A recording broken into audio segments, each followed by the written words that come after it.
One Shot Gaming nga pala mga bossing, nagbabalik na naman para sa isang napakalupitang gameplay. Dito, bibigyan ko kayo ng mga tips and trick natin dyan. So nakita nyo rito, trio versus squad kami, and then dumalaw kami sa Ski Town. Merong nagkapanggap na karpintero rito, binigwasan agad natin kasi piniprikil niya yung kakampi natin eh. So binigyan agad natin ng discount to. Syempre meron pa yung mga kasama. So since meron pa sa taas, shumakwave tayo dito. Meron pa isa rito, tinumba agad natin niya. Bagong babae, nagpapanggap na kangkong. Pag glide natin dito, syempre meron niyang kalaban. So nag-board out ka, so biglang may hulog ng langit dito, natrap pa siya ng kalaban.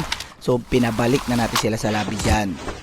So nag-board out yung isa, kaya binuntutan na natin to. Kapag ka ganito, alam nyo na yun. So palakasan talaga ng loob kapag dating sa ganito. So since malakas yung loob natin, magpupush tayo na magpupush dyan. Down 1 tayo dito, meron pa sa baba.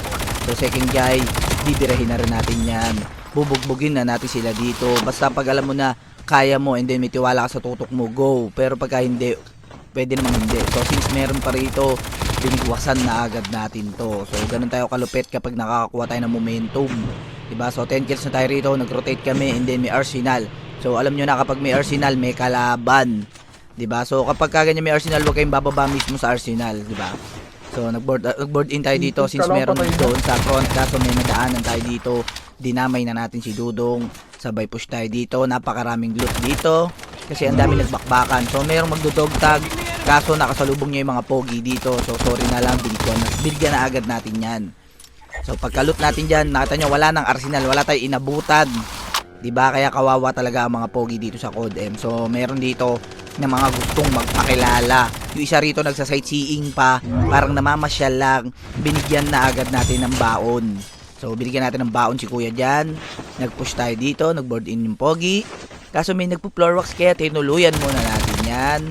Sabay push ulit dito kasi may kalaban yung tropa natin. Yung isa rito feeling feeling Renzu. Kaya binigyan na natin ng discount agad yan, diba? So pagkadali natin doon, nag-rotate na naman ng mga pogi rito. Meron naka-board. So dito pag akit natin, meron gusto magpakilala, kaya sinampal-sampal agad natin ng 117.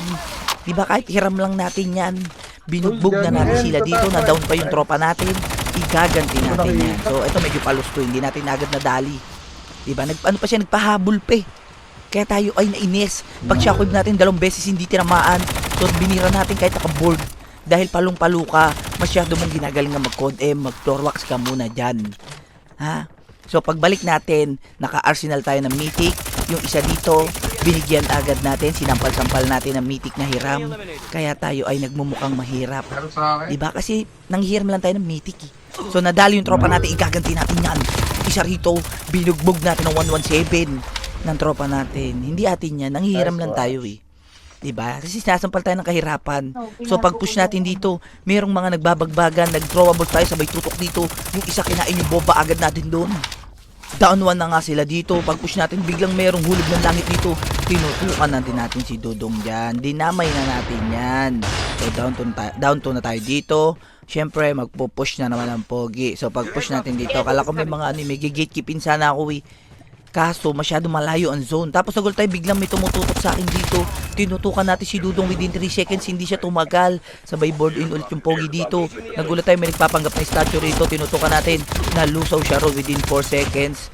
Diba? Napakasakit ng 117. Pero wala tayong pambili. Diba? So bumalik tayo kasi tutuluyan natin yung na-down natin doon sa taas. Kaya si kuya dito nagpanggap na lumot, tinuluyan natin. May bumaril sa likod, tinutukan din natin. Nalusaw din si kuya doon within 2 seconds. Diba? Hindi sila tumatagal. 24 kills na tayo rito. Napakalupit na ng ginagawa natin dito. Nabulag ang pogi. Sabay shockwave tayo dito. Tinutukan natin si Dudong. Nalusaw siya ron. Pumasok pa isang jack-jackero rito. Tumba. Kawawang nilalang. So meron pa pumasok dito. Kaso abusado na daw tayo. Lahat na lang gusto natin dalihin. Diba? Nadali na ng pogi dito. Kaso hindi nila alam na nabuhay yung nabuhay yung isang pogi. Kaya syempre ipapanalo niya na yan, diba? Hindi niya pwede ipatalo yan kasi 26 kill tayo dyan, diba? So akala nila ubos na yung mga pogi. Hindi nila alam may natira pang pogi dito.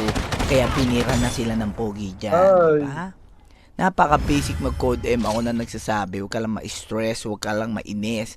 So, kung natapos mo tong video na to, make sure na mag-follow ka na. Everyday tayo may live, and then kita-kits na lang tayo sa live. And then meron din tayo FB page, One Shot PH. So, kita-kits na lang sa susunod na video. Bye-bye!